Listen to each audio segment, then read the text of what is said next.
Millionaire left divorce, papers on the table, and gave his pregnant wife 48 hours to leave for his new girlfriend. But he and his mistress didn't know their worst nightmare was just beginning. My beautiful family, this is a great story of a very powerful wife. Please don't skip the video. A short prayer for everyone. May God bless you and give you whatever your heart desires. Don't forget to press the like button and drop a comment. I am with my brother. Let's begin the story.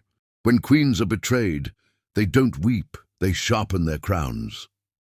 The divorce papers lay scattered across the Carrara marble countertop like fallen leaves, their crisp white edges catching the morning light that streamed through the floor-to-ceiling windows of the Park Avenue penthouse. Amanda Johnson stood motionless for exactly 3 seconds, her dark brown eyes scanning the legal documents with the precision of a sniper acquiring a target. At 36, Amanda possessed the kind of commanding presence that had made grown men stutter during Goldman Sachs board meetings. Her rich mahogany skin seemed to glow against the stark white kitchen, and her natural hair was styled in an elegant updo that spoke of both sophistication and strength. The Harvard MBA hanging in her home office had opened doors, but her brilliant strategic mind had demolished walls entirely. 3 months pregnant and feeling invincible rather than vulnerable, Amanda picked up the papers Michael had so carelessly abandoned beside her morning espresso. She read each clause with the methodical attention she once gave to billion-dollar merger documents, her lips curving into a smile that would have terrified her former corporate adversaries. Then she laughed. It started as a low chuckle deep in her throat, then expanded into rich, full-bodied laughter that echoed through the $15 million penthouse like thunder. This wasn't the bitter laugh of a broken woman or the hysterical sob of someone in denial. This was the laughter of a chess grandmaster who had just realized her opponent had walked directly into checkmate. 48 hours, she said to the empty kitchen, her voice carrying the authority that had once silenced hostile boardrooms. You actually think 48 hours is enough to erase a queen? The click of stiletto heels against marble announced an unwelcome intrusion.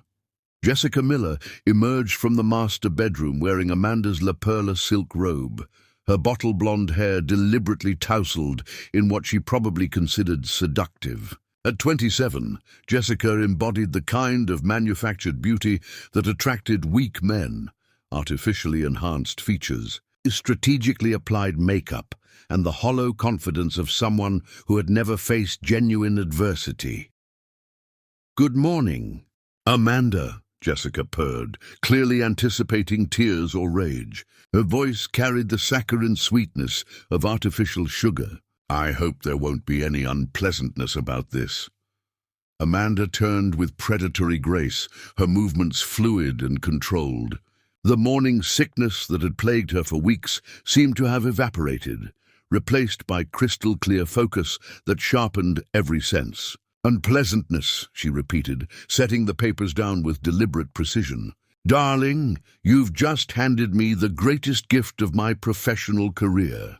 Michael Davis appeared in the doorway, his face already showing the stress lines that success had failed to erase. At 40, he retained the soft features that had once attracted Amanda, but 7 years of marriage had revealed his true character, entitled, insecure, and ultimately forgettable. His tech company existed because of his father's connections and Amanda's strategic guidance, though he'd conveniently forgotten both facts. "Amanda, I know this seems sudden," Michael began, his voice carrying that condescending tone she'd learned to despise. "But we both understand this marriage reached its expiration date. Jessica and I have been discussing—" "Have you now?" Amanda interrupted, walking to the kitchen island with the fluid confidence of a panther stalking prey. "And what fascinating conversations those must have been. Did you share the Peterson account details? The Morrison merger strategies? Or perhaps you discussed my private medical information with your little protégé here?" The temperature in the room seemed to drop several degrees. Michael's face went pale, and Jessica took an involuntary step backward. Amanda retrieved her phone from the marble counter, scrolling through her contacts with practiced ease. "I've been wondering when you'd finally develop enough spine for this conversation, Michael. 4 months of suspicious behavior, unexplained absences, and pathetically obvious lies. Did you really believe I wouldn't prepare for this moment?" She pressed a contact number, never taking her eyes off Michael's increasingly panicked expression. "Jennifer." "Amanda Johnson. Yes, we're implementing the full protocol immediately. Davis Technologies audit the Peterson investigation and run that background check on Jessica Miller we discussed." She paused, watching Jessica's manufactured confidence crumble in real time.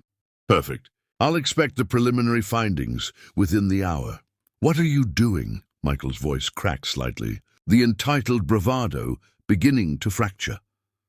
Amanda ended the call and smiled, the same smile that had once convinced Fortune 500 CEOs to liquidate entire divisions based on her recommendations. "I'm doing what I've always done, Michael. I'm thinking 3 moves ahead while you're still trying to understand the rules of the game." She opened her laptop, fingers moving across the keyboard with surgical precision. The screen filled with documents, financial records, and email chains that made Michael step backward involuntarily. Years of meticulous documentation that painted a detailed picture of fraud, tax evasion, and systematic investor manipulation. "You see, while you were planning your midlife crisis with Miss Miller here, I was preparing for every possible contingency." Amanda's tone remained conversational, professional. "Jennifer Matthews is Manhattan's most feared divorce attorney. She's also my former Harvard roommate and the woman who secured that 9-figure settlement in the Morrison case last year. You remember that case, don't you? 3 executives facing federal charges, complete asset forfeiture, and permanent industry blacklisting." Jessica grabbed Michael's arm, her earlier smugness replaced by genuine terror. "Michael, what is she talking about?" "She's talking about the systematic destruction of everything you think you've stolen," Amanda replied before Michael could speak. She turned the laptop screen toward them, displaying financial records that made Michael's breathing become shallow and rapid. Bank records showing diverted funds, email chains discussing investor fraud, recorded phone conversations where you admit to securities violations, and my personal favorite, the Peterson account documents that prove you've been using insider information for stock manipulation. The silence that followed was deafening. Outside, Manhattan pulsed with morning energy, but inside the penthouse, time seemed suspended. "The prenup," Michael began weakly, "becomes void in cases of criminal fraud," Amanda finished, closing the laptop with a soft click. "But this isn't about money, Michael. This is about respect. This is about ensuring that my daughter grows up understanding that her mother is not a woman who gets discarded quietly." Her hand moved instinctively to her stomach, where new life grew. A child who would be raised by a warrior, not a victim. Amanda walked to the floor-to-ceiling windows, her silhouette framed against the Manhattan skyline she had helped shape through years of strategic consulting. The city belonged to people like her, people who planned, who anticipated, who understood that true power wasn't inherited or given, but earned through intelligence and preparation. "Here's what happens next," she said, turning back to face them with the authority of someone accustomed to commanding rooms full of powerful men. "You've graciously given me 48 hours to vacate these premises. I'm going to use every single one of those hours to dismantle the illusion that you matter in this city." Michael's voice came out as barely a whisper. "You can't do this." "I'm not doing anything, Michael. I'm simply sharing information that should have been disclosed years ago." Amanda gathered the divorce papers, her movements deliberate and controlled. "Your investors deserve to know about the Peterson fraud. The Securities and Exchange Commission deserves those recorded conversations. And Miss Miller's current employer deserves to understand exactly what kind of person they've hired for their corporate communications team." Jessica's face had gone white. "You recorded us." "I recorded everything," Amanda said simply. Every phone call, every meeting, every conversation where either of you discussed my marriage, my pregnancy, or my business relationships. New York is a one-party consent state, which makes all of those recordings completely legal and admissible in both civil and criminal proceedings. The power dynamic in the room had shifted completely. Where Michael had expected to find a broken woman begging for mercy, he had discovered a chess grandmaster who had been orchestrating this endgame for months. Jessica looked between them, finally understanding that she hadn't stolen a prize. She had inherited a catastrophe. Amanda walked toward her home office, her heels clicking against the marble with the rhythm of a countdown timer. "I'll be out of here by Friday evening, exactly as requested." "But Michael," she paused in the doorway, her smile containing enough ice to freeze the Hudson River. "When you wake up Monday morning, you're going to discover that underestimating me was the most expensive mistake of your pathetic life." Behind her, she could hear Jessica's panicked whispers and Michael's stammered attempts at damage control. But Amanda Johnson was already planning 3 moves ahead, visualizing the empire that would rise from the ashes of their betrayal. 48 hours to pack, Michael. I only need 48 minutes to end you. Chapter 2. The Royal Departure. A queen never flees. She makes her exit a coronation.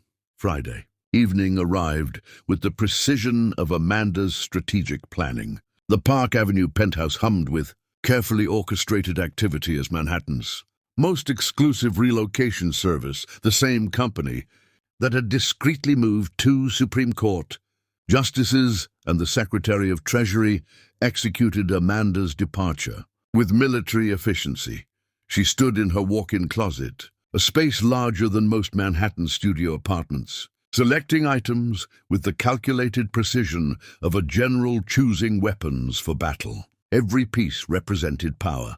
The midnight black Armani suits that had intimidated opposing counsel in federal court, the crimson Louboutin heels that had clicked across marble floors during presentations that moved billions, the vintage Chanel collection that had graced charity galas where she'd cultivated relationships with the city's most influential power brokers.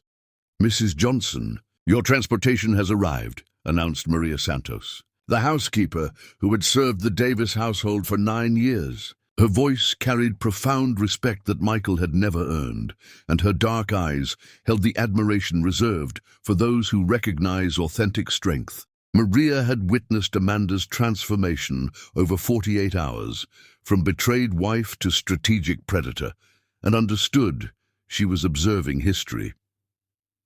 Amanda nodded gracefully, fastening pearl earrings that had been a gift to herself after securing her first $10 million consulting contract. The lustrous orbs caught the chandelier light, casting subtle reflections across the mirror that revealed a woman completely transformed by purpose. Gone was any trace of the wife who had discovered infidelity 2 days prior. In her place stood a corporate warrior preparing for total conquest. The rhythmic sound of designer luggage wheels against Italian marble echoed through the penthouse as Amanda's meticulously curated possessions were transported toward their new destination. She had selected nothing sentimental, nothing that acknowledged the life she was abandoning. Instead, she had chosen symbols of the empire she was building: her collection of international business awards, her Harvard diplomas, her library of first-edition strategy texts, and most importantly,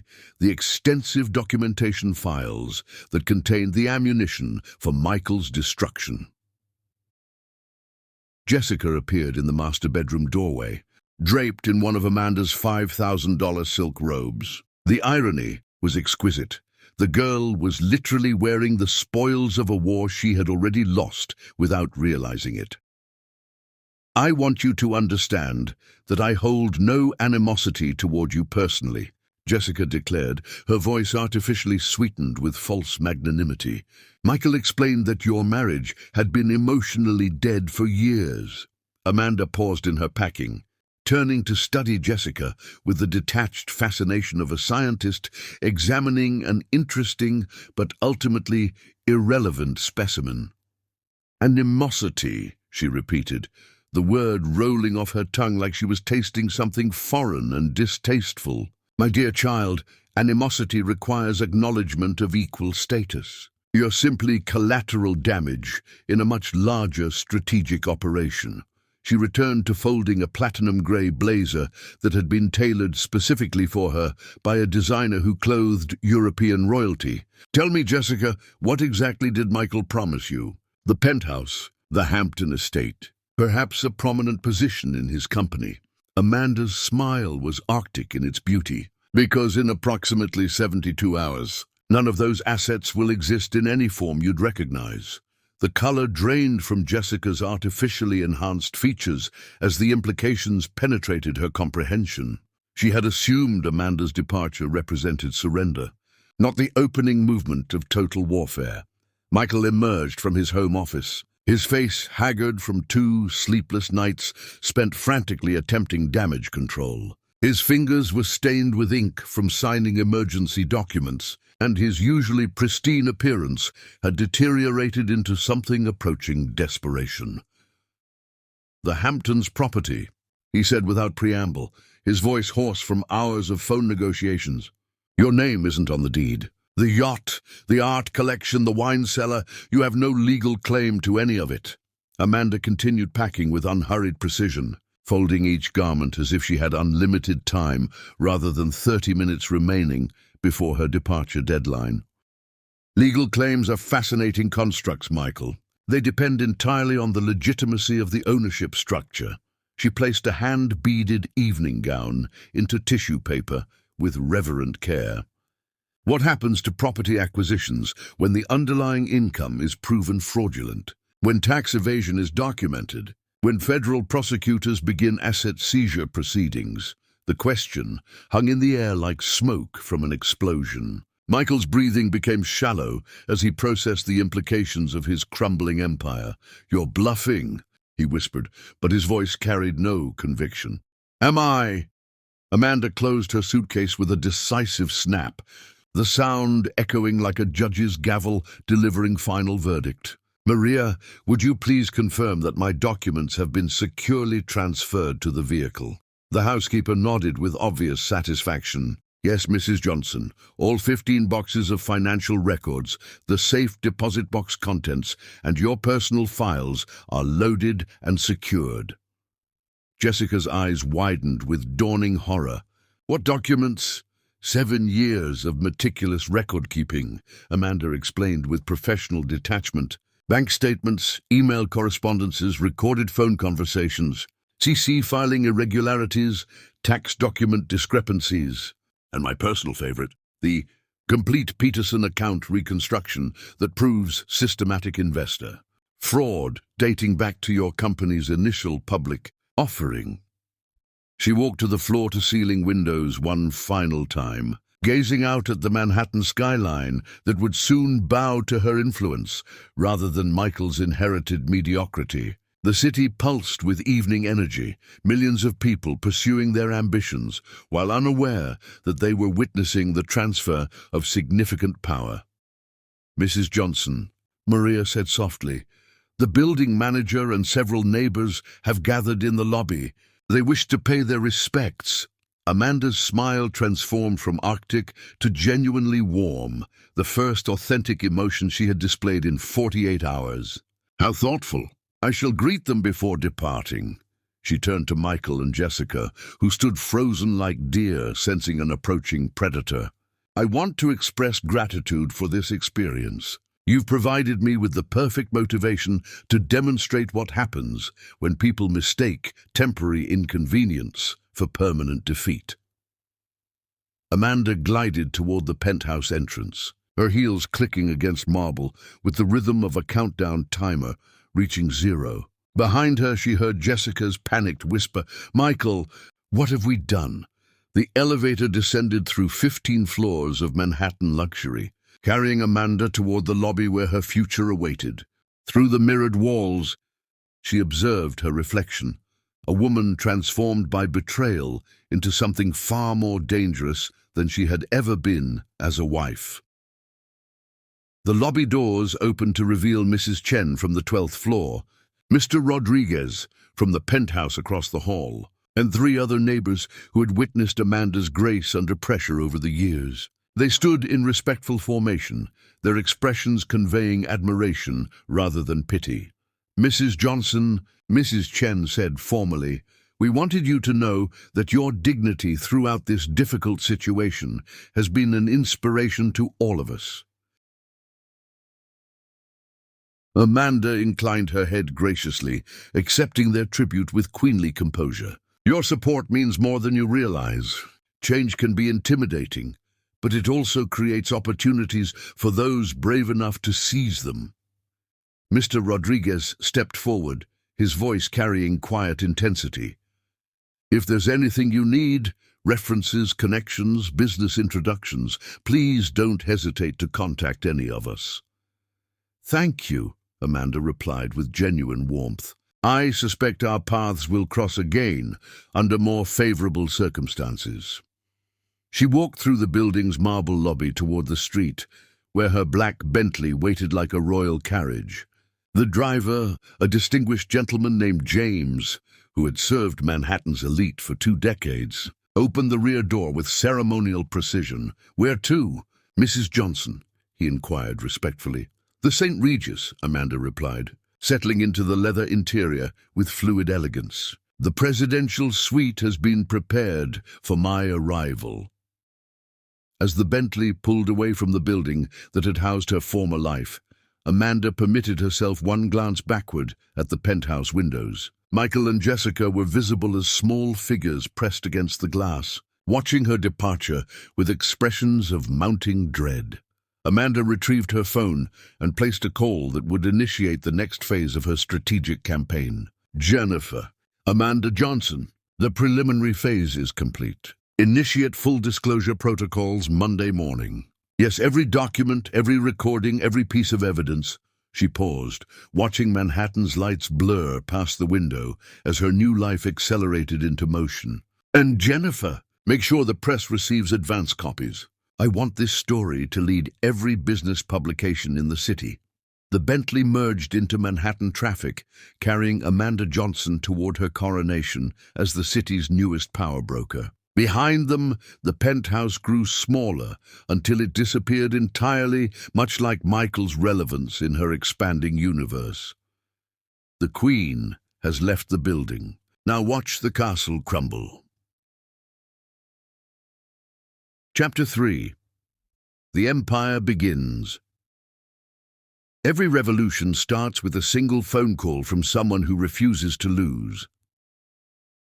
10 days after her departure from Park Avenue, Amanda Johnson sat in the corner office of a newly leased Midtown Manhattan suite, her growing belly barely visible beneath a tailored charcoal Armani blazer. The morning light streamed through floor-to-ceiling windows that offered a commanding view of the Chrysler Building, and the space hummed with the energy of empire building in its earliest, most dangerous phase. At nearly 4 months pregnant, Amanda had discovered that expectant motherhood sharpened rather than dulled her predatory instincts. The child growing within her seemed to fuel an almost supernatural level of strategic clarity, as if her unborn daughter was already contributing to the family business of total domination. Her phone rang with the distinctive chime reserved for priority contacts. "Johnson Strategic Consulting, Amanda speaking." "Amanda, it's Richard Thompson from Morrison Industries."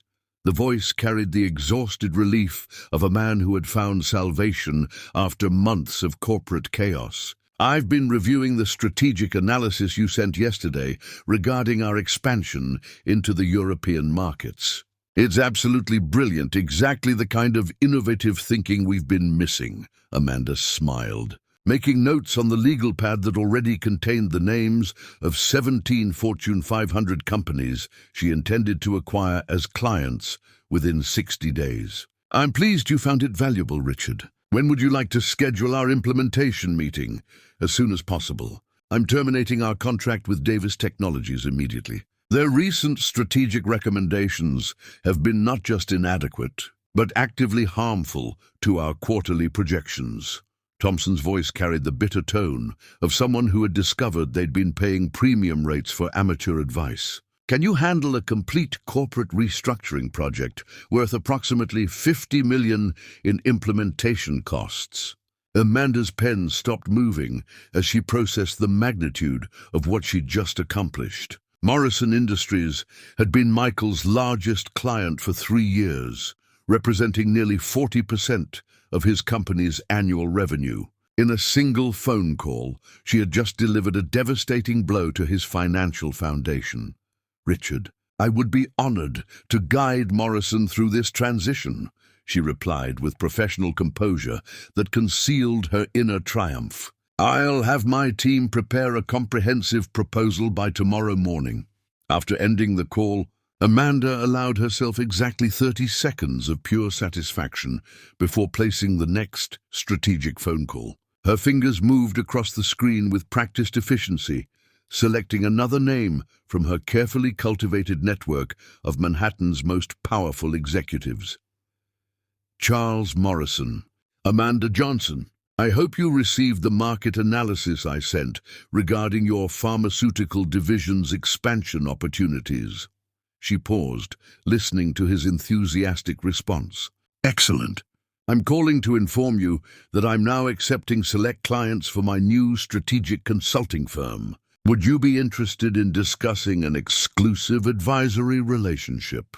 Within 15 minutes, Amanda had secured Morrison Pharmaceuticals as her second major client, representing another $30 million in annual consulting fees. More importantly, she had just claimed Michael's second largest account, leaving his company hemorrhaging revenue at a rate that would force bankruptcy within 6 months.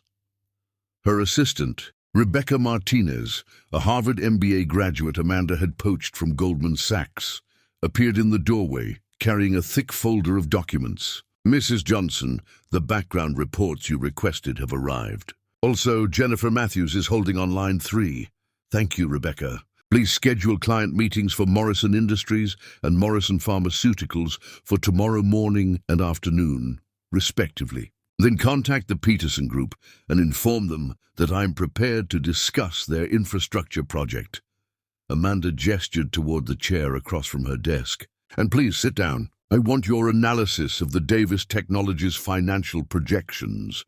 Rebecca settled into the leather chair, opening the folder with the efficient movements of someone accustomed to handling sensitive corporate intelligence. "The numbers are devastating, Mrs. Johnson. With the Morrison accounts terminated, Davis Technologies has lost 67% of their annual revenue base. Their operating expenses exceed income by approximately $4 million monthly. Unless they secure major new contracts immediately, they'll face insolvency by spring." Amanda nodded with satisfaction. "What about their other client relationships? Surprisingly vulnerable. Most of their remaining contracts were secured through your strategic recommendations during your marriage. Without your expertise, they're delivering substandard results that have clients questioning their competence." Rebecca flipped through several pages of financial analysis. "The Peterson Group has already begun inquiries about alternative consulting options." "Perfect." Amanda pressed the button connecting her to Jennifer Matthews. "Jennifer, what delightful news do you have for me?" "Amanda, the SEC investigation is proceeding faster than anticipated. They've requested additional documentation regarding the Peterson account irregularities, and the FBI has begun preliminary inquiries into the tax evasion allegations." Jennifer's voice carried the satisfaction of a lawyer who had built an unassailable case. "Michael's legal team is scrambling to arrange plea negotiations, but frankly, the evidence is overwhelming." Amanda felt the child in her womb shift slightly, as if responding to the energy of victory.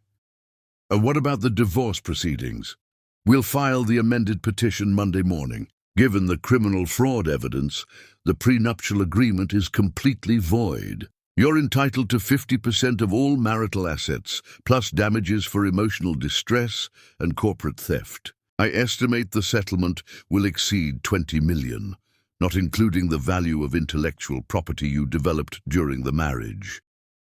Excellent. However, Jennifer, I want you to understand that money is secondary to impact. I want Michael's reputation destroyed so completely that he'll never work in this industry again. Consider it accomplished. The Wall Street Journal received the exclusive story this morning. They're planning a front-page exposé for Wednesday's edition titled "The Fall of Davis Technologies: How Corporate Fraud Destroyed a Marriage and an Empire." After concluding the call, Amanda stood and walked to her windows, observing the Manhattan skyline that was rapidly becoming her domain rather than Michael's inherited playground. The city pulsed with afternoon energy, millions of ambitious people pursuing their dreams while unknowingly witnessing the rise of a new corporate dynasty. Rebecca cleared her throat respectfully. "Mrs. Johnson, there's one more item requiring your attention. Jessica Miller contacted our office this morning, requesting a private meeting." Amanda turned from the window, her expression shifting from satisfaction to amused curiosity. How fascinating. What reason did she provide? She claims to have information that might be mutually beneficial regarding Michael's business practices. Apparently, she's reconsidering her romantic choices now that his financial situation has deteriorated. "Schedule the meeting for tomorrow at 4, Amanda decided after a moment's consideration. "I'm curious to observe how quickly loyalty evaporates when survival becomes questionable." Her phone buzzed with an incoming text message from an unknown number. The words made her smile with predatory satisfaction. "Amanda, this is Michael. We need to talk. Please call me immediately. Everything can be worked out if we discuss this reasonably." Amanda showed the message to Rebecca, who read it with obvious amusement. "Should I prepare a response?" "No response necessary," Amanda replied, deleting the message without a second thought. Desperation is never attractive, and I have no interest in negotiating with someone who has nothing left to offer. She returned to her desk, where a stack of contracts awaited her signature. Agreements that would establish Johnson's Strategic Consulting as Manhattan's premier corporate advisory firm within 90 days. Each signature represented another step toward total market domination and Michael's complete professional exile. The intercom chimed with Rebecca's voice. "Mrs. Johnson, the Peterson Group is on line 1. They're ready to discuss terminating their relationship with Davis." "Technologies," Amanda picked up the phone. With the confidence of someone who had already won a war her enemies didn't realize they were fighting. "Peterson Group, this is Amanda Johnson. I understand you're interested in discussing strategic alternatives for your infrastructure development project." As she began outlining the comprehensive consultation package that would represent another devastating blow to Michael's crumbling empire, Amanda felt her daughter respond to the energy of conquest with a gentle kick that seemed to say, "Well done, mother. Now show them what true power looks like." The afternoon sun cast golden light across her new domain, illuminating the contracts and client files that represented the foundation of an empire built not on inheritance or privilege, but on intelligence, strategy, and the absolute refusal to accept defeat. "They said I couldn't build an empire while pregnant. Watch me build 2. Chapter 4. The Public Stage. The most dangerous woman in the room is the one who smiles while she destroys.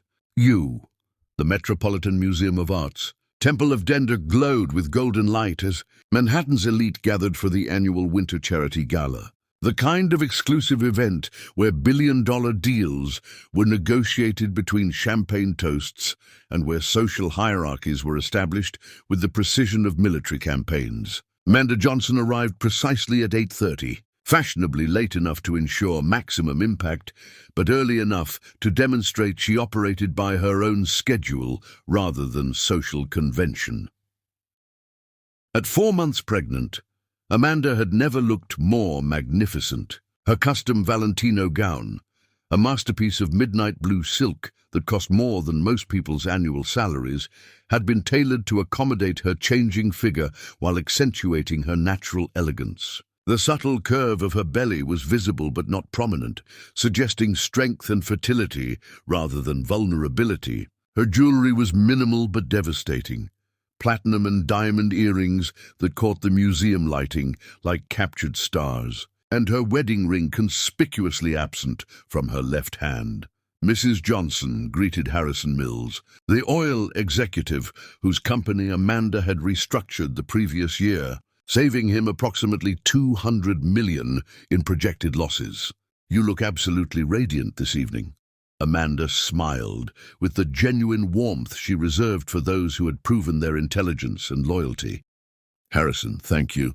I trust the Venezuelan expansion is proceeding according to our projections." "Better than projected, actually. Your strategic modifications increased our efficiency by 37%. Mills gestured toward the crowded reception area, where Manhattan's power elite mingled beneath ancient Egyptian artifacts. "I've been sharing your success story with several colleagues tonight. 3 Fortune 500 CEOs have specifically requested introductions." "How thoughtful," Amanda replied, accepting a glass of sparkling water from a passing server. "I'm always interested in connecting with visionary leaders who understand the value of strategic innovation." The crowd seemed to part naturally as Amanda moved through the reception, conversations pausing momentarily as heads turned in her direction. The Wall Street Journal article published the previous week had transformed her from Michael, Davis's ex-wife, into Manhattan's most sought-after strategic consultant, and the business world was taking notice. Amanda called Victoria Sterling, the pharmaceutical heiress whose family foundation was hosting the evening's event. "I was hoping you'd attend tonight. There are several people I'm absolutely dying to introduce you to." As Victoria guided her toward a cluster of distinguished guests, Amanda became aware of a disturbance near the museum's main entrance. Michael Davis had arrived with Jessica Miller, both dressed as if attending a costume party themed around desperate social climbing. Michael wore a tuxedo that looked expensive but fit poorly, suggesting financial constraints had forced him toward rental rather than custom tailoring. Jessica's dress, a garishly sequined creation that belonged at a casino rather than the Metropolitan Museum, clung to her enhanced curves with the subtlety of advertising. "My God," whispered Victoria, following Amanda's gaze. "Is that actually Michael Davis? I heard his company was facing some difficulties, but he looks absolutely haggard." Amanda observed her former husband with clinical detachment. Michael's face showed the strain of 3 weeks spent watching his empire collapse in real time.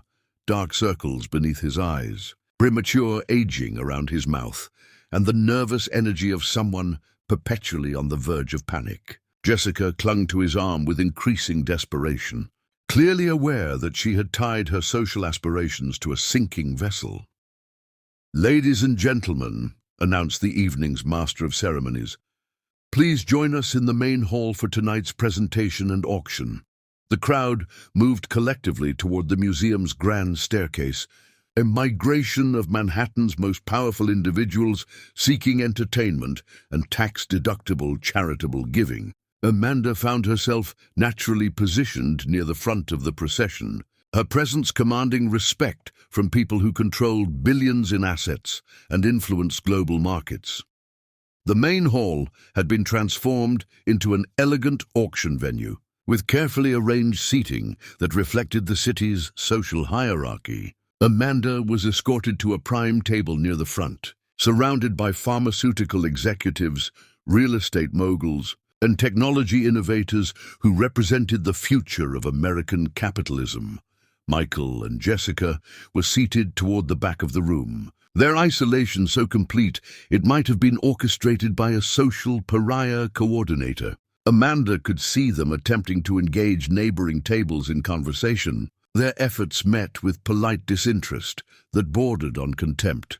"Before we begin tonight's auction," announced Victoria Sterling from the podium, "I want to recognize someone who has become an inspiration to many of us in the business community. Amanda Johnson, whose strategic consulting firm has revolutionized corporate efficiency for numerous Fortune 500 companies, and who has demonstrated that personal adversity can become professional triumph." The applause began as scattered acknowledgement, but quickly grew into sustained appreciation that echoed through the museum's marble halls. Amanda rose gracefully, acknowledging the recognition with the poise of someone accustomed to public acclaim. She had not expected this moment, but she embraced it with the natural confidence of a born leader. "Mrs. Johnson," Victoria continued, "would you share a few words about the importance of supporting organizations that empower women in business?" Amanda walked to the podium with fluid elegance, her hand moving instinctively to her belly in a gesture that was both maternal and powerful. The room fell completely silent, 700 of Manhattan's most influential people waiting for her words. "Thank you, Victoria, and thank you all for your generous support of tonight's cause," Amanda began, her voice carrying the authority that had once silenced hostile corporate boards. "As many of you know, the past month has been a period of significant transition in my life. I've learned that true strength isn't measured by our ability to avoid adversity, but by our capacity to transform challenges into opportunities." She paused, allowing her gaze to sweep across the audience until it settled briefly on Michael and Jessica's table. "I'm often asked about the secret to successful strategic consulting. The answer is simple. Never underestimate your opponent's weaknesses and never overestimate their strengths. The most devastating mistakes in business occur when people confuse temporary advantages with permanent power." The silence was profound, broken only by the subtle sounds of expensive jewelry shifting as the audience leaned forward to absorb every word. This foundation supports women who refuse to accept limitations imposed by others' expectations. Tonight, I'm announcing that Johnson Strategic Consulting will be establishing a $10 million scholarship fund for women pursuing advanced business degrees. Because the future belongs to those brave enough to build it, rather than those content to inherit it. The applause exploded like thunder, hundreds of Manhattan's elite rising to their feet in sustained appreciation. Amanda remained at the podium, accepting the ovation with royal composure while observing the impact of her words on strategic targets throughout the audience. At the back of the room, Michael's face had gone ashen. Jessica appeared to be having difficulty breathing, her artificial composure cracking as she realized the magnitude of the power shift occurring before her eyes. Furthermore, Amanda continued as the applause gradually subsided, "I'm pleased to announce that 3 major Fortune 500 companies have committed to implementing our revolutionary efficiency protocols over the coming year, representing approximately $200 million in economic impact. Charles Morrison, the pharmaceutical executive whose company Amanda had recently secured as a client, stood and began applauding again. Within seconds, the entire room was on its feet once more, the ovation lasting nearly 2 full minutes. As Amanda returned to her seat, she was immediately surrounded by executives eager to discuss potential business relationships. Business cards appeared from every direction, along with invitations to private dinners, exclusive retreats, and high-level strategic planning sessions. "Amanda," said William Harrison, the technology billionaire whose AI company dominated global markets, "I've been following your work with Morrison Industries. Would you be available for a private consultation regarding our expansion into European markets?" "I'd be delighted to discuss it," Amanda replied, accepting his card with professional grace. "Have your people contact Rebecca Martinez tomorrow morning to schedule a preliminary meeting." Meanwhile, across the room, Michael and Jessica sat in increasing isolation as neighboring tables actively avoided interaction with them. The Wall Street Journal article had made Michael radioactive in Manhattan business circles, and Jessica's association with his fraud investigation had rendered her equally unwelcome. "We should leave," Jessica whispered urgently, her voice carrying panic that was audible to nearby tables. "This is humiliating." "We can't leave," Michael replied through gritted teeth. "That would make us look guilty." "We are guilty," Jessica shot back, her composure finally cracking completely. "And everyone in this room knows it." Amanda observed their disintegration with detached satisfaction while simultaneously engaging in conversations that would cement her position as Manhattan's premier strategic consultant. The evening had exceeded her most optimistic expectations, transforming what might have been an awkward social encounter into a coronation ceremony. As the formal program concluded and guests began socializing over coffee and dessert, Amanda found herself at the center of Manhattan's power structure. CEOs sought her advice, pharmaceutical executives discussed potential partnerships, and technology innovators requested strategic guidance for international expansion.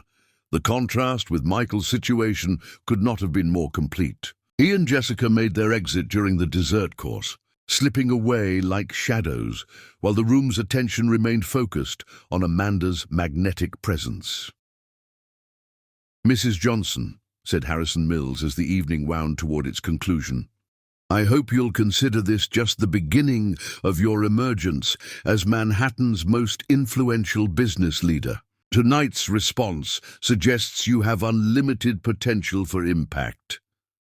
Amanda smiled with the confidence of someone who had just watched her enemies destroy themselves in public. "Harrison, I believe the most important victories are the ones that seem effortless to outside observers. Tonight wasn't about defeating anyone. It was about demonstrating what happens when intelligence meets opportunity. I didn't come here to compete, darling. I came here to win." Chapter 5. The Weapon in Her Womb. They called my pregnancy a weakness. I turned it into a war cry. The boardroom at Johnson's Strategic Consulting hummed with controlled intensity as Amanda Johnson, now visibly pregnant at 5 months, commanded the attention of 12 Fortune 500 executives seated around the custom Italian marble conference table. Her emerald green Armani maternity suit had been tailored to perfection, accentuating rather than concealing her growing belly, transforming what lesser women might consider a liability into a symbol of unassailable power. "Gentlemen," Amanda said, her voice carrying the authority that had made grown men restructure billion-dollar corporations based on her recommendations. "The Peterson Infrastructure Project represents the largest municipal development opportunity in New York's history. The consulting firm that secures this contract will establish dominance in urban planning for the next decade." Charles Morrison leaned forward, his pharmaceutical empire having grown by 30% since partnering with Amanda 6 weeks earlier. "What's your projected timeline for implementation?" "Amanda, 6 months for preliminary assessment, 18 months for complete infrastructure redesign, and a 5-year maintenance contract worth approximately $80 million annually." Amanda's hand moved to her belly in a gesture that had become her signature. Maternal protection combined with strategic dominance. "The child I'm carrying will grow up in a city reshaped by our vision." Harrison Mills, whose oil company had seen record profits after implementing Amanda's efficiency protocols, nodded approvingly. "The symbolism is perfect. Building the future while literally creating the future."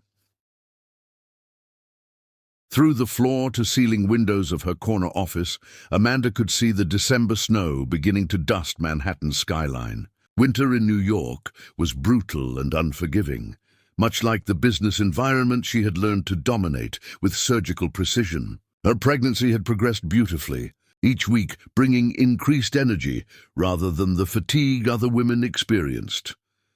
Her assistant Rebecca appeared in the doorway with an expression that suggested urgent but positive news. "Mrs. Johnson, there's been a development regarding the Peterson project. The mayor's office has requested an immediate meeting. Reschedule for tomorrow morning, Amanda replied without hesitation. And contact Jennifer Matthews. I want a full legal review of the municipal contracting protocols before we proceed. After the executives had departed with their new marching orders, Amanda settled into her leather chair and opened the folder containing intelligence reports on Michael's deteriorating situation. The photographs were devastating, Michael looking haggard outside unemployment offices, Jessica working as a hostess at a midtown restaurant, both of them living in a studio apartment in Queens that cost less per month than Amanda's daily consulting fees.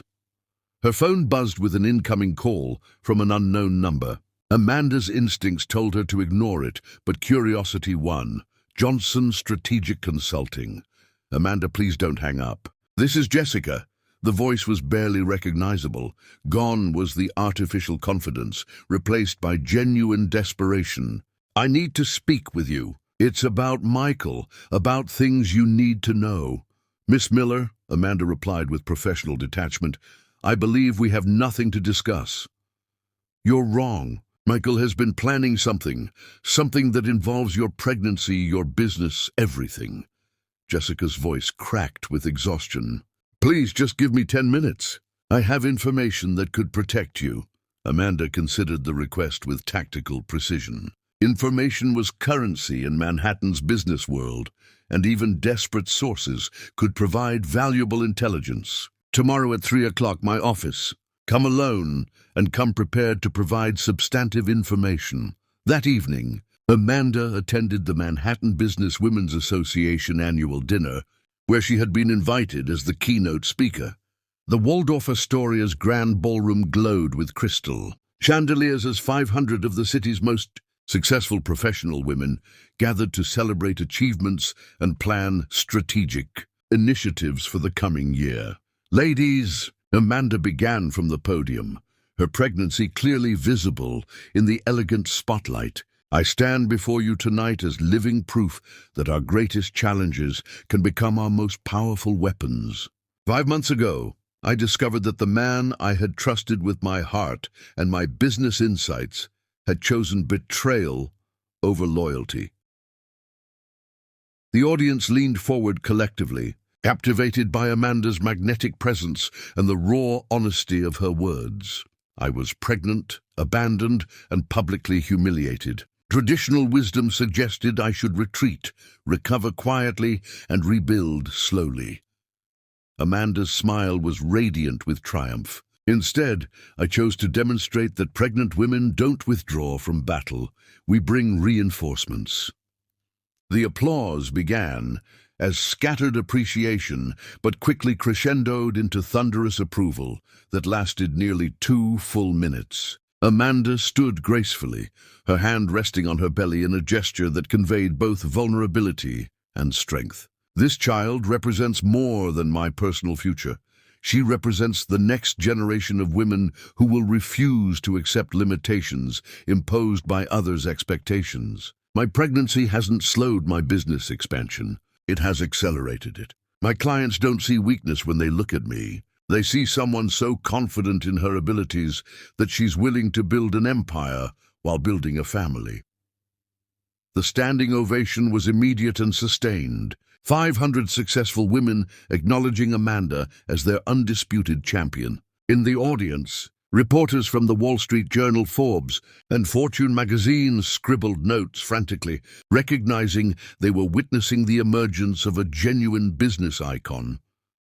Furthermore, Amanda continued as the applause subsided, I'm announcing tonight that Johnson Strategic Consulting has been selected as the primary contractor for the Peterson Infrastructure Project. This $80 million initiative will reshape Manhattan's development patterns for the next decade. The room erupted again, this time with the energy of women celebrating not just Amanda's success, but the victory of every professional woman who had ever been underestimated because of her gender or personal circumstances. Later that evening, as Amanda's car transported her through Manhattan's glittering streets. She reflected on the magnitude of her transformation. 6 months earlier, she had been Michael Davis's wife, respected but secondary. Tonight, she was Amanda Johnson, Manhattan's most influential strategic consultant, carrying the next generation of female leadership in her womb. Her phone rang with Rebecca's number. "Mrs. Johnson, I apologize for calling so late, but there's been an incident. Michael Davis was arrested this evening outside the Waldorf Astoria. Apparently, he was attempting to gain access to the business dinner, claiming he needed to speak with you urgently about important matters regarding your pregnancy."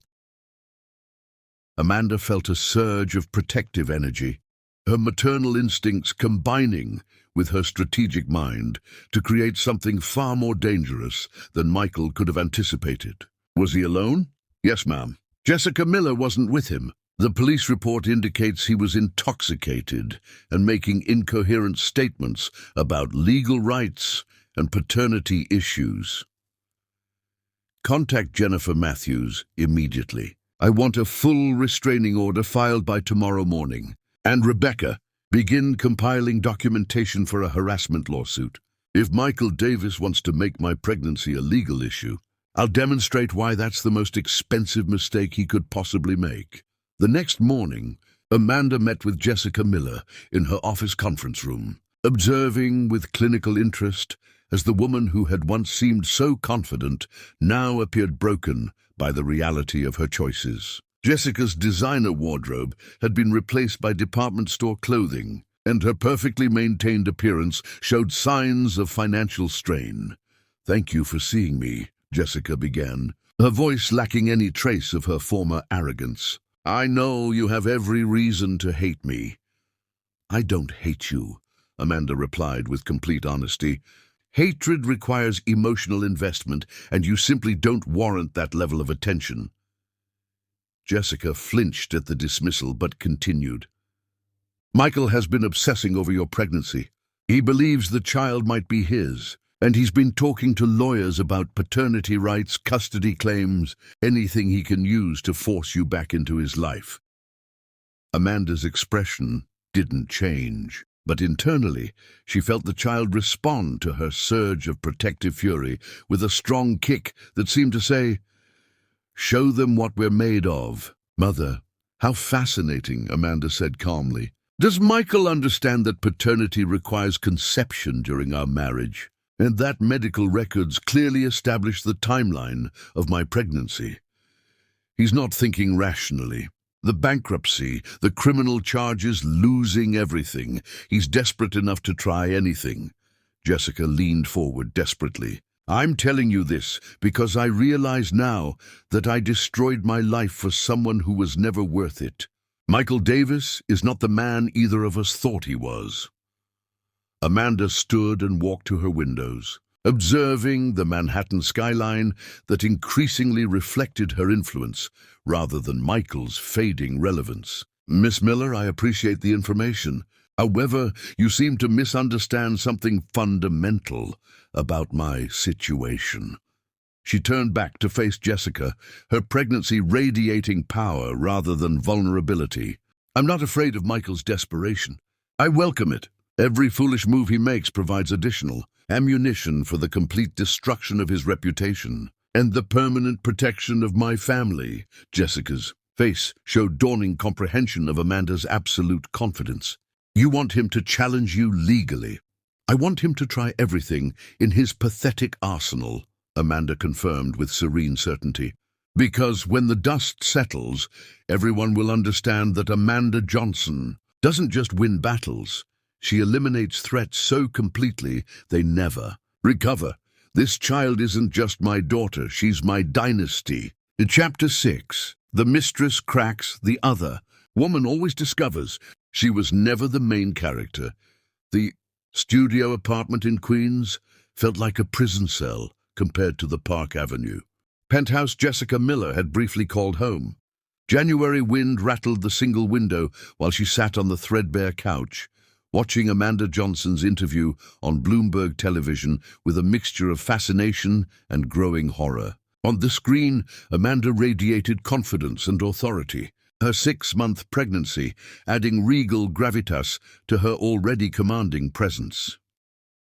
The key to strategic consulting, Amanda was saying to the interviewer, is understanding that every challenge contains the seeds of its own solution. When my personal life underwent dramatic changes last year, I chose to view disruption as opportunity rather than defeat.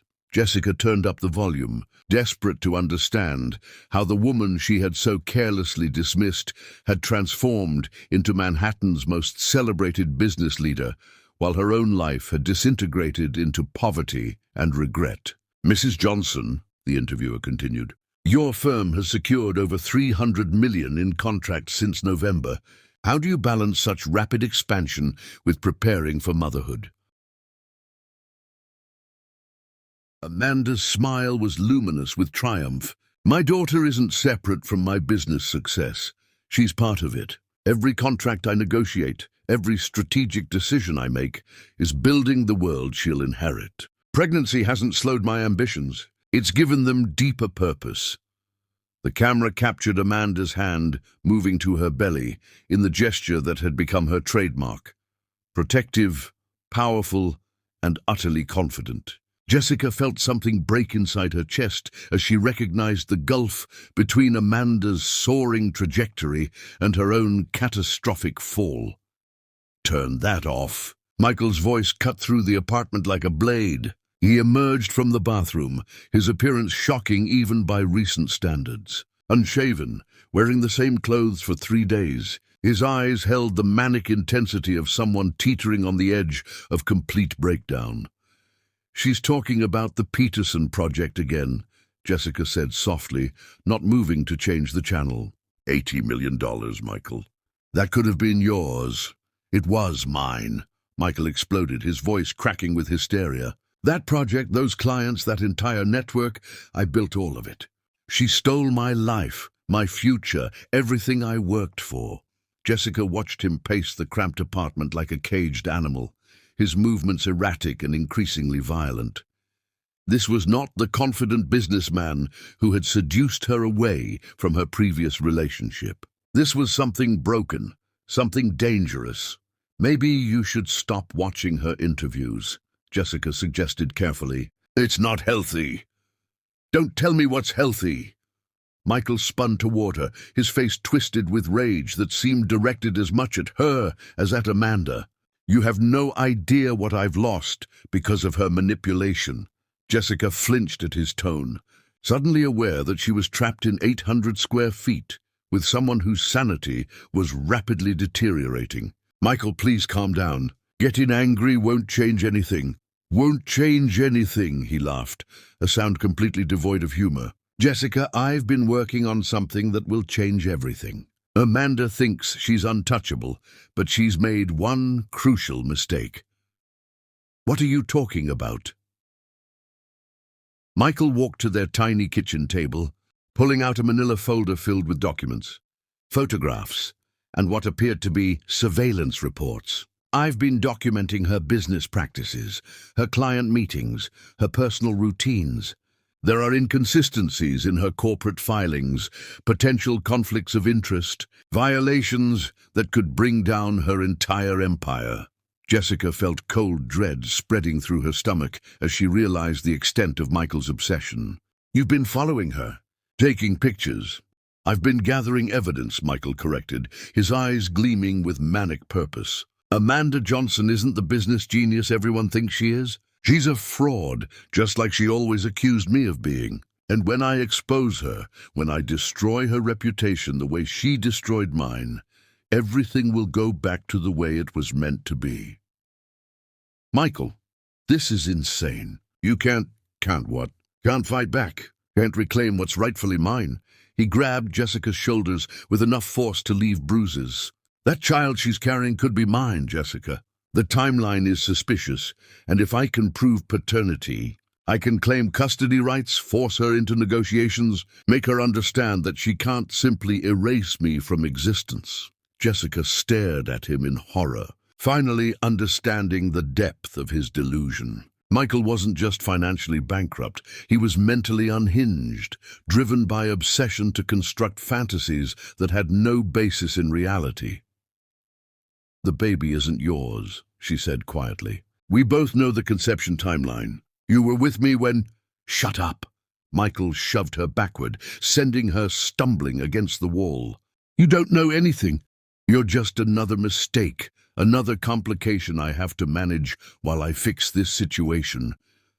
The words hit Jessica like physical blows, stripping away the last vestiges of her self-deception. She had destroyed her career, her reputation, and her future for a man who viewed her as disposable, a temporary distraction, while he remained obsessed with the wife he had betrayed.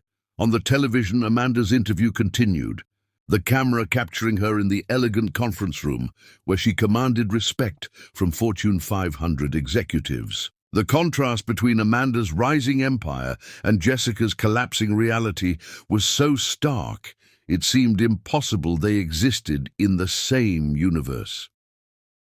"Ladies and gentlemen," Amanda was saying, "success in strategic consulting requires understanding human psychology as much as business fundamentals. People make decisions based on emotion first, then rationalize with logic afterward. The most effective consultants are those who can predict emotional responses and plan accordingly." Jessica realized with crushing clarity that Amanda had predicted everything. Michael's breakdown, her own regret, the inevitable self-destruction that would follow their betrayal. While they had been playing at romance, Amanda had been orchestrating their mutual destruction with surgical precision. Michael was still ranting about lawsuits and custody claims, his voice becoming increasingly shrill as his paranoid theories grew more elaborate. Jessica stopped listening, focusing instead on Amanda's composed presence on the screen. "My advice to young women entering the business world," Amanda continued, "is to never allow anyone to define your value or limit your potential. The moment you accept someone else's assessment of your worth, you begin to shrink rather than grow." The irony was devastating. Jessica had spent her entire adult life seeking validation from men like Michael, compromising her integrity for temporary security, accepting limitations others imposed rather than building her own foundation. Amanda had faced the same betrayal Jessica had helped orchestrate, yet had emerged stronger, wealthier, and more influential than ever. "I need to get out of here," Jessica said suddenly, interrupting Michael's increasingly incoherent monologue about business conspiracies and legal revenge. "What? Where are you going?" Michael's paranoia immediately shifted focus. "You can't leave now. I need you here while I execute this plan." "What plan, Michael?" "Stalking your pregnant ex-wife, taking photographs like some deranged private investigator, filing frivolous lawsuits that no lawyer will touch." Jessica gathered her coat and purse with movements that felt like escape velocity. "This isn't a plan, it's a mental breakdown. You can't abandon me too." Michael's voice cracked with desperation. "Everyone's abandoning me, but I thought you understood what we were fighting for." Jessica paused at the apartment door, looking back at the man who had cost her everything worth having.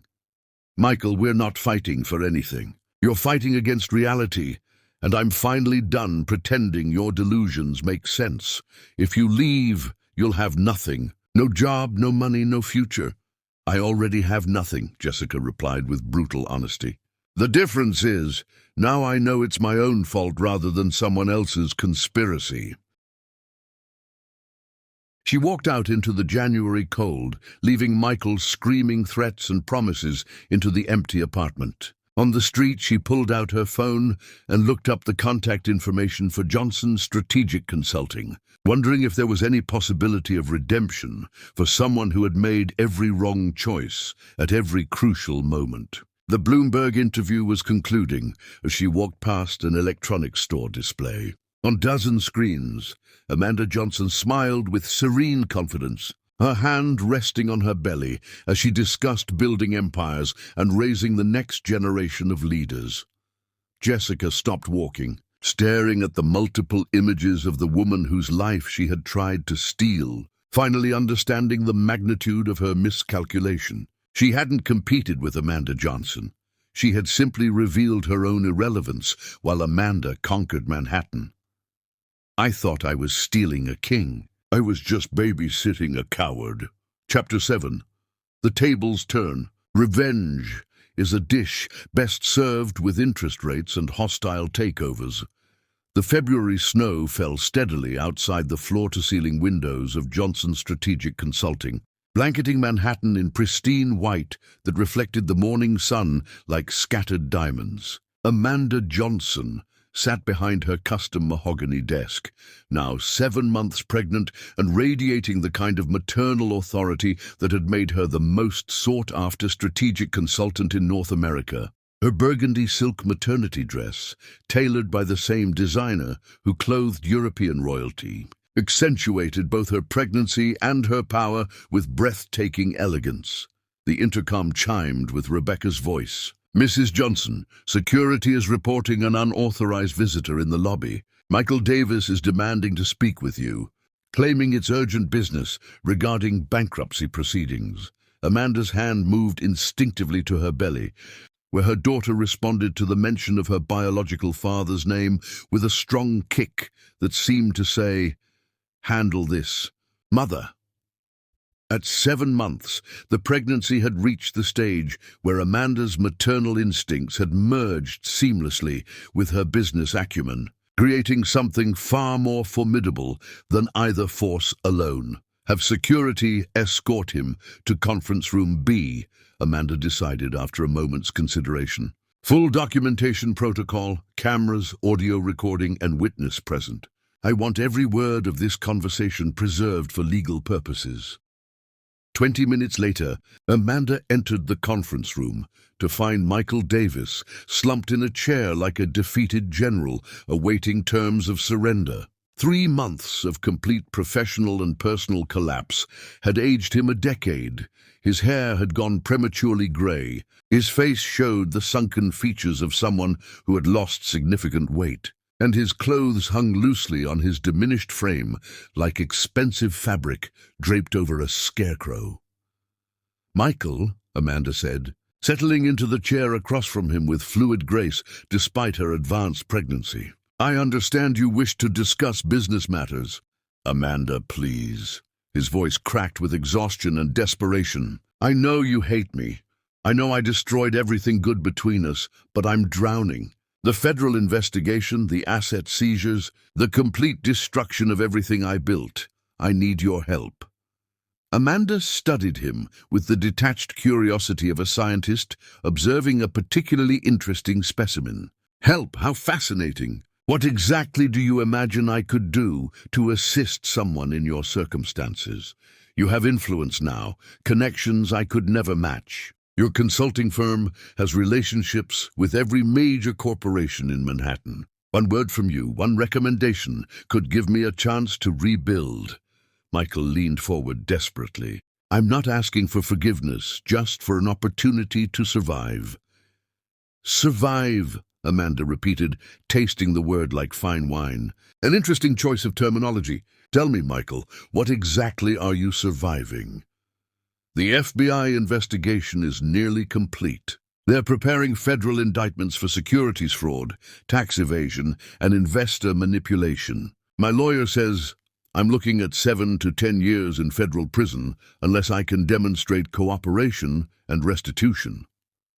Michael's voice dropped to a whisper. "Everything is gone, Amanda.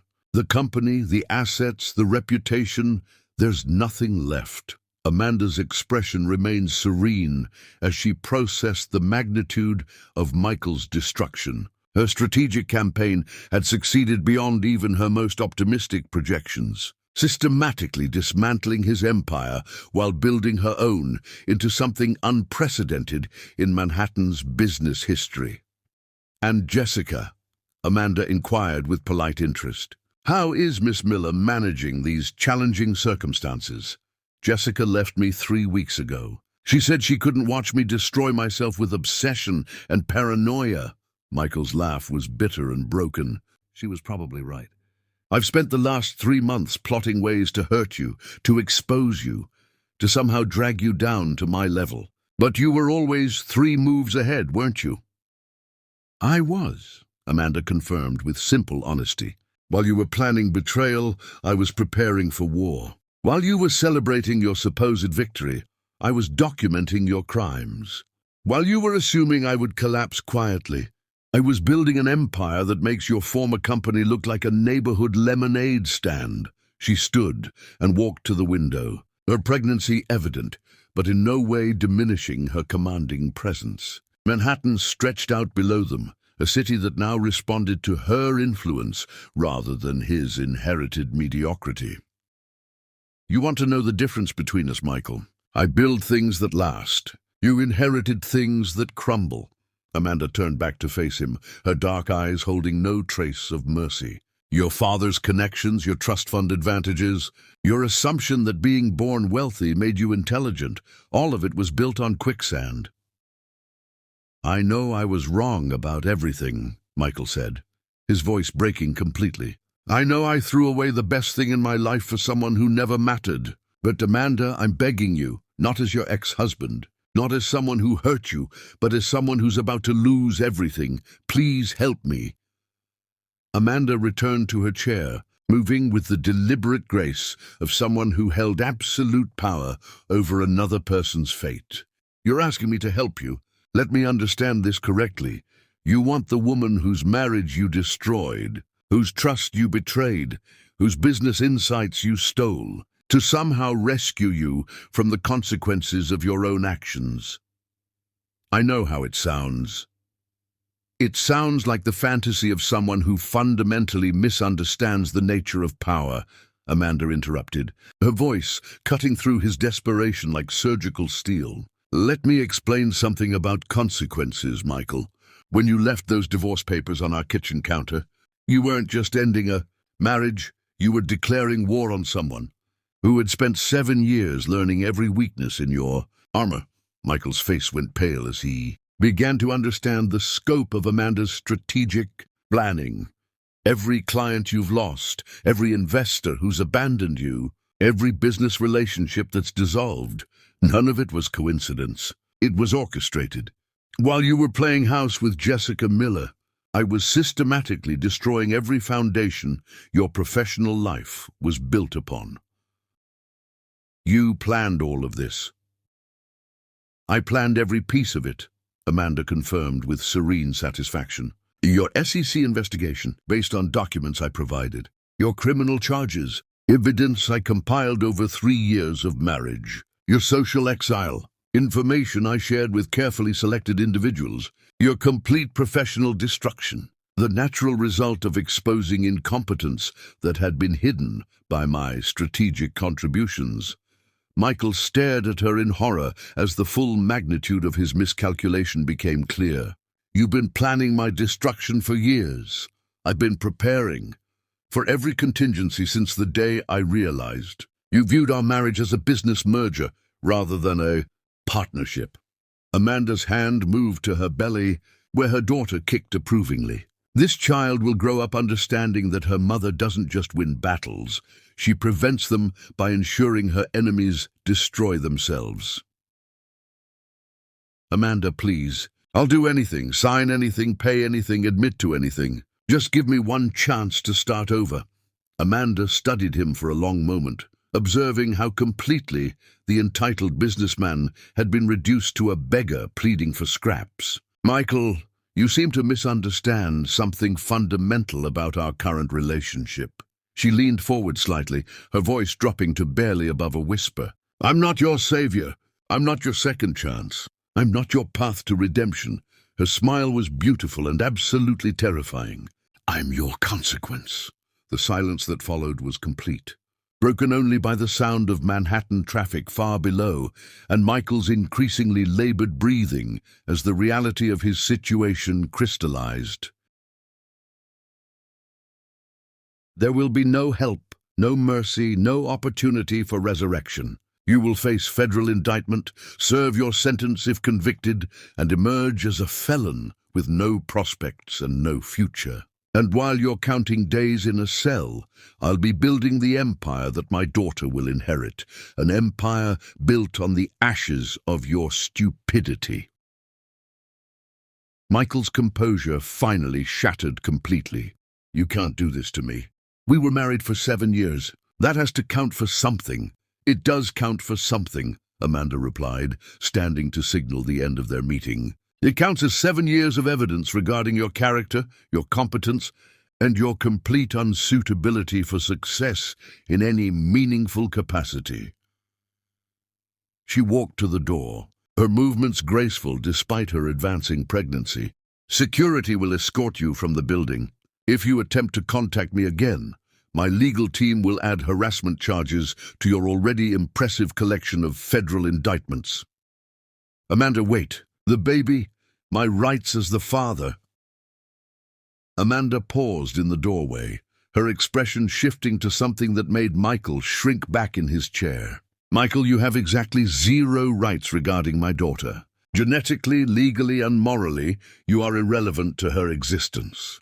She will grow up knowing that her father was someone worthy of respect, not someone who confused inherited privilege with earned power." The conference room door closed behind her with finality, leaving Michael alone with the complete wreckage of his former life. Through the windows, Manhattan glittered with opportunity and possibility, none of which would ever again be available to him.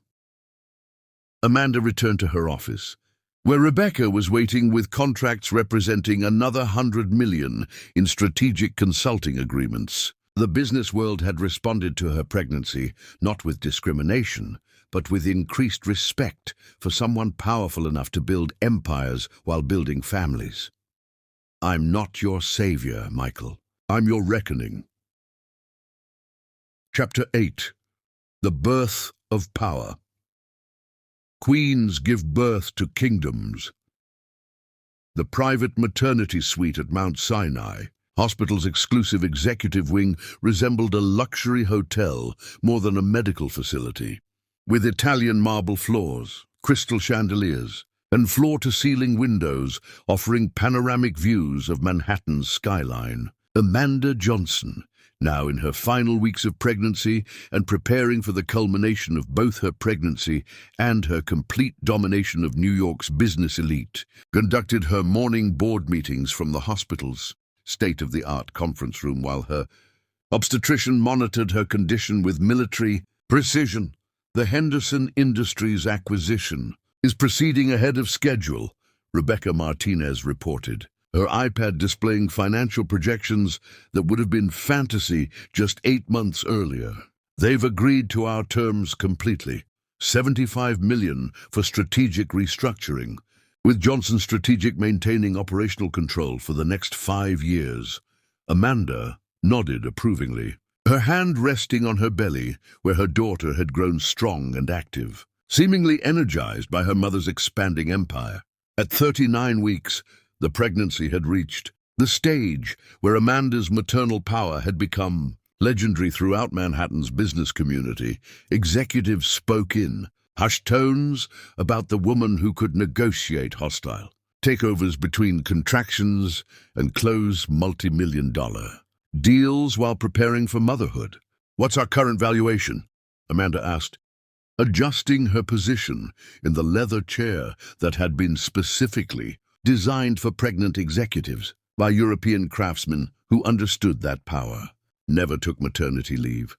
"Johnson Strategic Consulting is now valued at $400 million. Rebecca replied with barely contained excitement. "You've achieved unprecedented growth faster than any consulting firm in corporate history. The Wall Street Journal wants to do a cover story about your rise to become Manhattan's youngest self-made female business leader." Amanda smiled with serene satisfaction, watching through the windows as Manhattan pulsed with morning energy. The city that had once belonged to men like Michael Davis now responded to her influence with the deference traditionally reserved for royalty. Her transformation from abandoned wife to business empress had become the subject of Harvard Business School case studies and Forbes cover stories. Mrs. Johnson. Dr. Sarah Williams entered the room, with the respectful demeanor of someone who understood she was treating not just a patient, but a woman whose decisions affected global markets. Your latest tests show excellent progress. The baby is developing perfectly, and you're at full term. Based on current indicators, I'd expect delivery within the next few days. Excellent. My schedule is clear for the remainder of the week. I must say, in 20 years of practicing obstetrics, I've never seen a pregnancy where the mother's success seemed to enhance rather than complicate the gestational process. Dr. Williams consulted her chart with professional admiration. Your stress levels remain remarkably low despite your ambitious professional commitments. Amanda's daughter kicked vigorously, as if approving of the medical assessment. Throughout her pregnancy, Amanda had discovered that her unborn child responded to business victories with increased activity, as if they were already partners in the family enterprise of total domination. The conference room door opened to admit Jennifer Matthews, Amanda's attorney, carrying a thick folder of documents that suggested significant legal developments. Her expression combined professional satisfaction with personal admiration for Amanda's strategic brilliance. "Amanda, I have news that will interest you greatly," Jennifer announced, settling into the chair across from the conference table. "Michael Davis received his federal indictment yesterday. 7 counts of securities fraud, 4 counts of tax evasion, and conspiracy to commit investor fraud. If convicted, he's facing 7 to 10 years in federal prison." "How comprehensive was the asset forfeiture?" Amanda inquired with clinical interest. "Complete and permanent. The Hampton house, the art collection, the yacht, even his personal jewelry. The federal judge described it as one of the most thorough financial destruction orders she'd ever issued." Jennifer's smile held the satisfaction of an attorney who had built an absolutely unassailable case. "There's more. Jessica Miller was also indicted yesterday on related fraud charges. Her role in the corporate communications manipulation was more extensive than initially realized." Amanda felt her daughter respond to this news with a particularly energetic kick, as if celebrating the complete elimination of all threats to their dynasty. "What's her likely sentence?" 3 to 5 years, plus financial penalties that will ensure she emerges from prison completely destitute. The prosecutor described her as a willing participant in systematic investor fraud, rather than an innocent victim of Michael's manipulation. Rebecca looked up from her iPad with obvious delight. "Should I prepare a press release regarding these developments?" "No press release necessary," Amanda decided after a moment's consideration. True power doesn't gloat, it simply continues building while obstacles remove themselves. The morning proceeded with characteristic efficiency as Amanda managed her expanding empire from the hospital conference room. Pharmaceutical executives sought her guidance via video conference. Technology innovators requested strategic partnerships through encrypted communications. And real estate moguls negotiated development projects through secure digital channels. At noon, Amanda's contractions began. "Dr. Williams," Amanda called calmly between meetings, "I believe it's time." The delivery proceeded with the same efficiency that characterized everything in Amanda's life. Between contractions, she approved quarterly reports, authorized international acquisitions, and finalized the establishment of the Amanda Johnson Institute for Strategic Leadership at Harvard Business School. Her daughter seemed to be timing her arrival to coincide with the completion of her mother's transformation into an unstoppable force of nature. Isabella Marie Johnson was born at 3:47 p.m. on May 23, 2025, emerging into the world with a cry that sounded distinctly imperious, as if announcing her arrival to subjects rather than medical staff. "She's perfect," Dr. Williams announced, placing the baby on Amanda's chest. 8 pounds, 2 ounces of pure determination. Amanda looked down at her daughter and felt a surge of protective love so powerful it seemed to shake the foundations of the hospital. This child would grow up in a world where her mother's name commanded respect from global leaders, where pregnant women were seen as more formidable rather than more fragile, where success was inherited through strategic brilliance rather than family connections. "Hello, Isabella," Amanda whispered, her voice soft with wonder. "Welcome to your kingdom." Within hours of Isabella's birth, news of the delivery had reached every major business publication in the world. The Wall Street Journal's headline read, "Power Never Takes Maternity Leave. Amanda Johnson gives birth to heir and $75 million. Contract on same day," Forbes announced. The Queen of Queens, Manhattan's most influential. Woman becomes mother while building empire? 3 weeks later, Amanda sat in her redesigned office suite, nursing Isabella, while simultaneously reviewing acquisition proposals that would expand her influence into biotechnology and sustainable energy. Motherhood had not slowed her professional momentum, it had accelerated it, as if having a successor to protect had unleashed reserves of ambition she hadn't known existed. "Mrs. Johnson," Rebecca announced from the doorway, "there's news about Michael Davis and Jessica Miller that you'll want to hear." Amanda looked up from Isabella, who had inherited her mother's alert intelligence and seemed to be studying the business documents scattered across the desk with precocious interest. "What developments?" "Both were convicted yesterday. Michael received the maximum sentence, 10 years federal prison, complete asset forfeiture, and permanent prohibition from serving in any executive capacity. Jessica received 4 years with no possibility of early release." Rebecca consulted her notes with professional satisfaction. "Neither will ever recover professional credibility or financial stability." Amanda felt Isabella stir in her arms, the infant's dark eyes seeming to focus with unusual intensity for someone barely 3 weeks old. "How appropriate.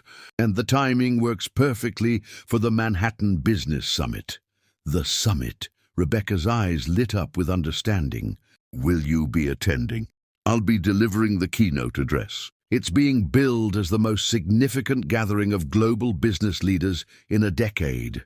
Amanda looked down at Isabella, whose tiny hand had grabbed onto her mother's finger with surprising strength. "This will be Isabella's first public appearance at a major business event. I want her to understand from the earliest possible age what happens when people mistake temporary advantages for permanent power.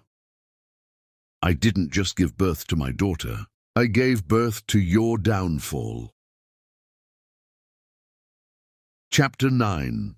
The Reckoning. Approaches, the hunter becomes the hunted. When queens reclaim their thrones, the Manhattan Business Summit. Preparation had transformed Amanda's penthouse office into a strategic command center, rivaling any military operation. Charts displaying global market data lined the walls, while secure communication systems connected her to business networks spanning 6 continents. Amanda Johnson, now 2 months postpartum and more formidable than ever, nursed Isabella Marie Johnson while simultaneously coordinating what financial journalists were already calling the most anticipated business address in a decade.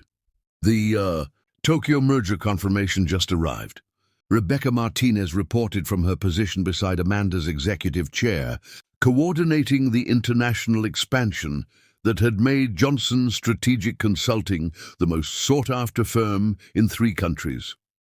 Honda Industries has agreed to our complete restructuring package, $125 million over 3 years.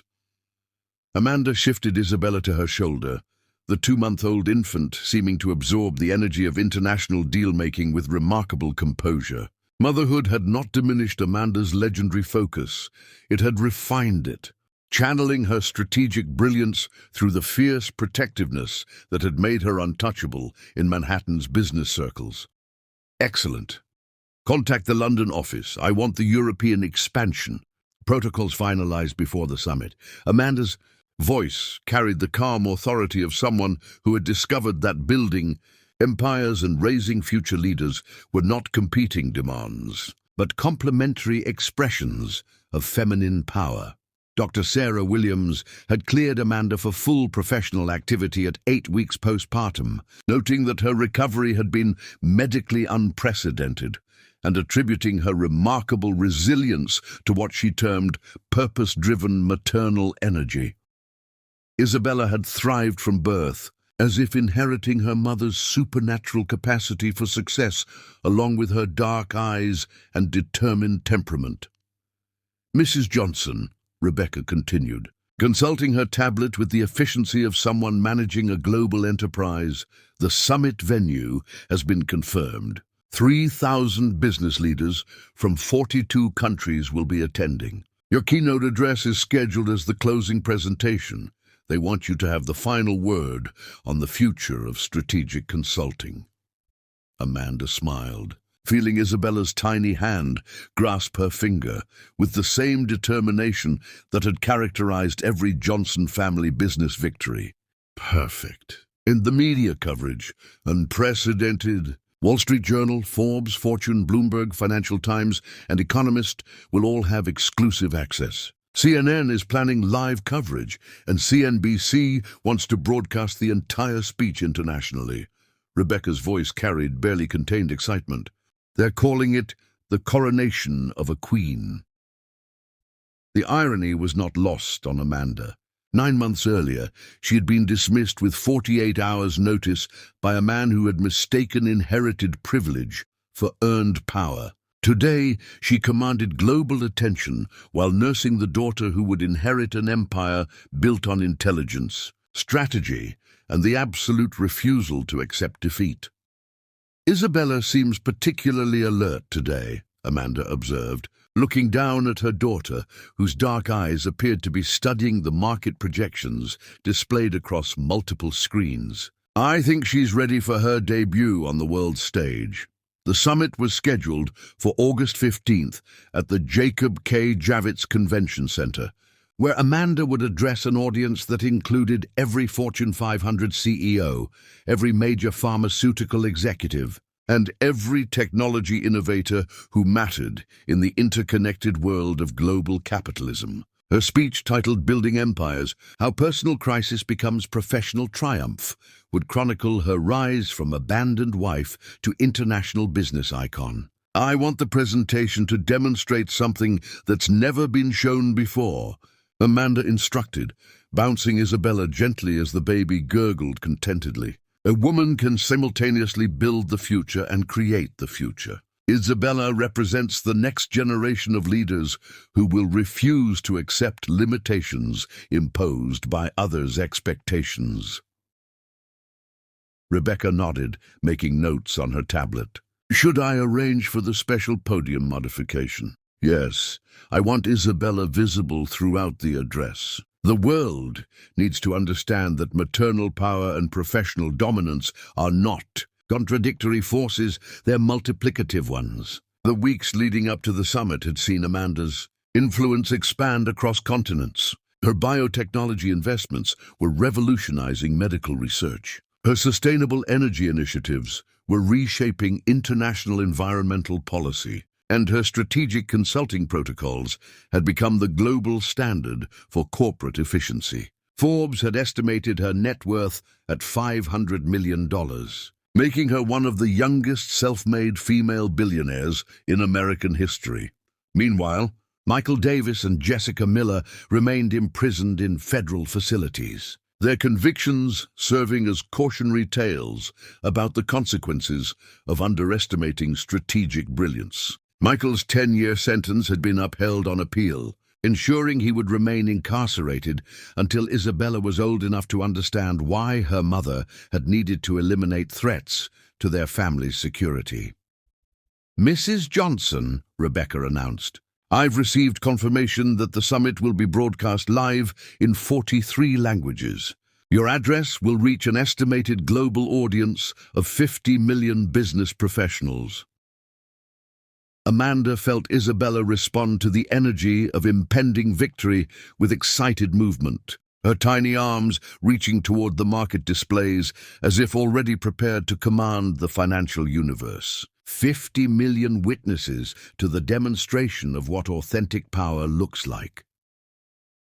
The speech Amanda had crafted would serve multiple purposes, establishing her as the definitive voice of modern capitalism, introducing Isabella as the heir to a business dynasty, and providing a masterclass in strategic thinking that would influence corporate culture for decades. But more importantly, it would represent the complete transformation of a woman who had refused to accept dismissal quietly.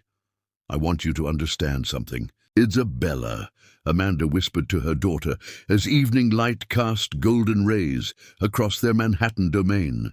"Your mother didn't just survive betrayal, she transformed it into triumph. You're being born into a world where women like us don't just participate in power structures, we create them." Isabella cooed softly, her dark eyes seeming to sparkle with inherited ambition and the genetic predisposition for strategic dominance that would define the next generation of business leadership.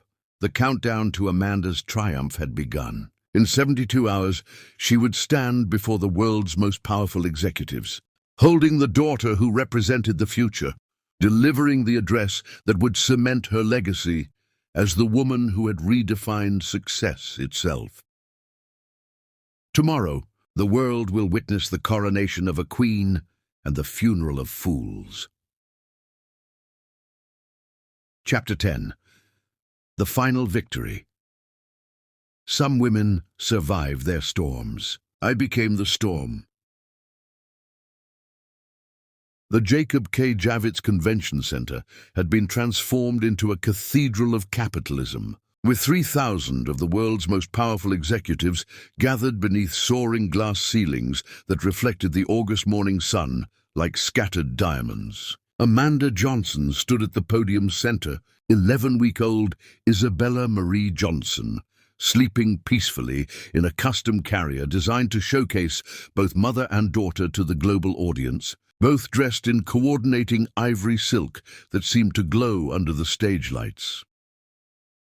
At 37, Amanda had achieved something unprecedented in modern business history.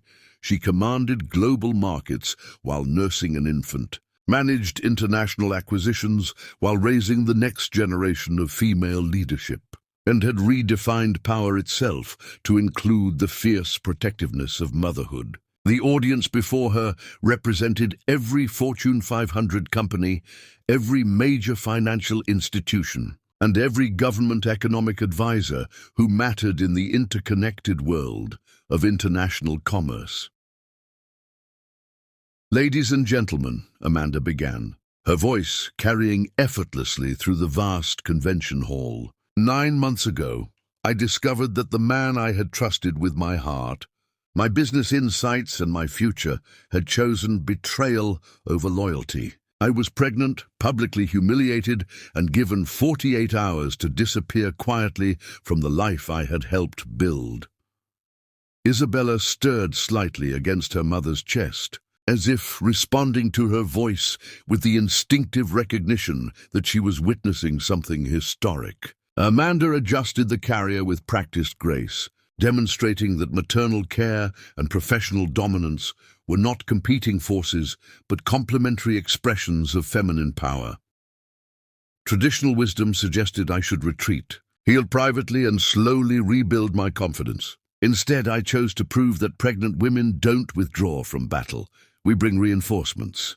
Amanda's smile was radiant as she looked down at Isabella, whose dark eyes seemed unusually alert for an 11-week-old infant. "This is Isabella Marie Johnson, my daughter, and the next generation of leaders who will refuse to accept limitations imposed by others' expectations." The applause was immediate and thunderous.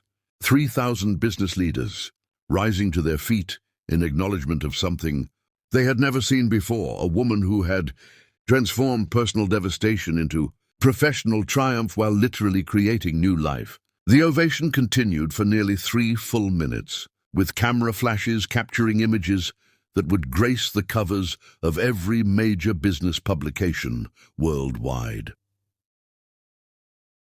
Amanda walked across the stage with fluid confidence, Isabella secure in her carrier, while Amanda gestured toward presentation screens, displaying her company's meteoric growth. Johnson Strategic Consulting has secured over $500 million in international contracts this year.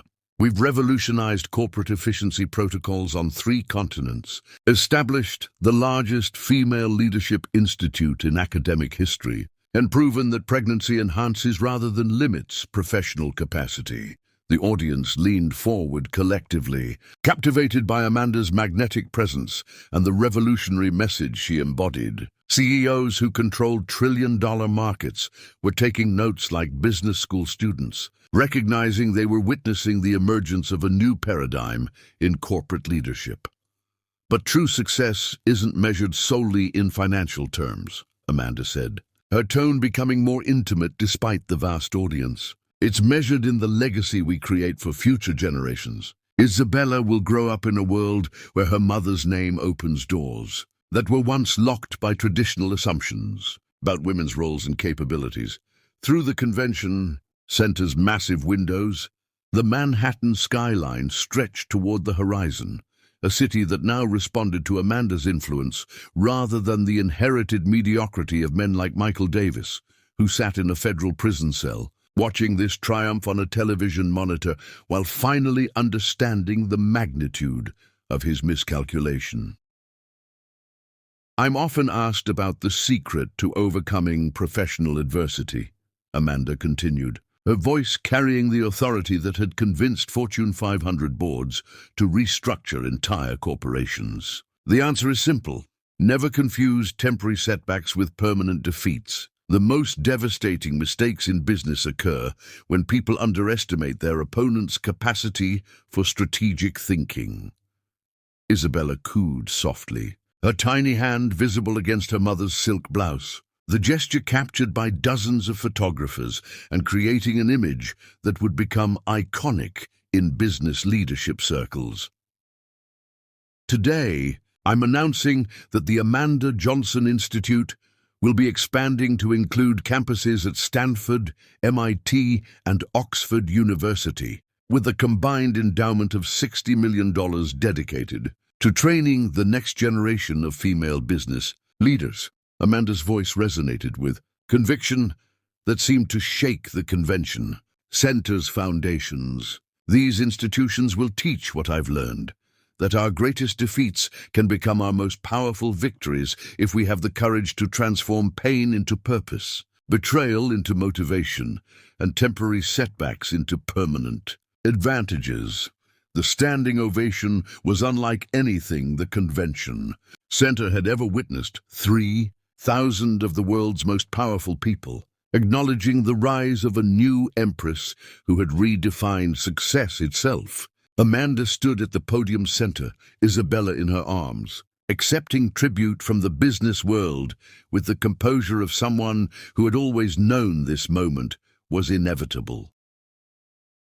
In closing, I want to share something personal with you, Amanda said as the applause gradually subsided. 9 months ago, someone gave me 48 hours to disappear from their life. They believed the timeline was sufficient to erase my influence, diminish my worth, and reduce me to irrelevance. Her smile contained depths of satisfaction that could power Manhattan for a year. I used those 48 hours not to disappear, but to begin building something unforgettable. Isabella opened her eyes fully at that moment, her dark gaze seeming to survey the audience with precocious intelligence, as if already prepared to inherit the empire her mother had forged from betrayal and brilliance. The future belongs to builders, not inheritors. It belongs to strategists, not lucky recipients of privilege. And it belongs to women who understand that true power comes not from what we're given, but from what we refuse to accept. Amanda's final words carried the weight of absolute truth. Some women survive their storms. I became the storm. The final ovation transcended anything in the convention center's history. 3,000 global leaders acknowledging not just Amanda's triumph, but the emergence of a new era where success was defined by intelligence, determination, and the absolute refusal to accept defeat. Amanda remained at the podium, Isabella sleeping peacefully against her shoulder as delegates filed toward the exits, carrying the message that would reshape international business culture. The woman who had been given 48 hours to disappear had instead spent 9 months becoming unforgettable, building an empire that would influence global markets for decades while raising the daughter who would carry that legacy into the future. As the crowd dispersed and the cameras stopped rolling, Amanda looked down at Isabella, whose tiny fingers were wrapped around her mother's pearl necklace with determined strength. "Welcome to your inheritance, my darling," Amanda whispered. "A world where women like us don't just participate in power, we define it. They gave me 48 hours to disappear. I used them to become unforgettable." The end.